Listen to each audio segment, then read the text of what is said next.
आज जो मीटिंग हमारे उलमा की क़यादत में यहाँ पर मुनक्कद हुई, जिसमें हमारे समाजी और हमारे यूथ, हमारे नौजवान, यहाँ के सभी लोगों ने शिरकत की। इस मीटिंग का सिर्फ मकसद यही था कि हमारे कुछ दिन पहले जो एक शैतान ने हमारे प्यारे आका सल्लल्लाहु अलैहि वसल्लम के खिलाफ कुछ नाज़ेबा तहज़ीब के खिलाफ कोई उसने आवाज़ की है, तो उस पे मज़म्मत के बारे में, और ख़ास करके कल जो हमारा जगह जगह पे एहतजाज हो रहे हैं, तो हमारा तहसील मंडी जो है वो कल उलमा की क़यादत में पूरा बंद रहेगा। और हमारे लोग जो है वो एक जुलूस की शक्ल में मंडी से तहसील ऑफिस और पुलिस स्टेशन मंडी तक जाएंगे एफआईआर लगाने के लिए।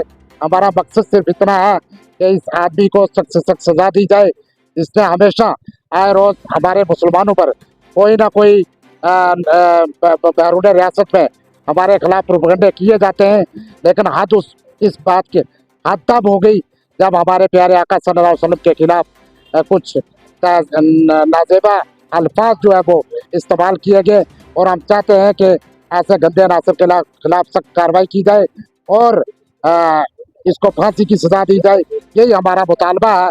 और कल जो हमारा पुरअमन यहाँ से एहतजाज होगा, इंशाल्लाह कल पता चलेगा कि मंडी की पूरी क़यादत जो है, पूरे यहाँ की यूथ जो है, प्यारे नबी सल्लल्लाहु अलैहि वसल्लम की उम्मती जो है, वो उनके प्यारे नबी सल्लल्लाहु अलैहि वसल्लम के उस जिसने तौहीन किया उसके खिलाफ पर जोर अपना जो है एहतजाज करेंगे। शुक्रिया।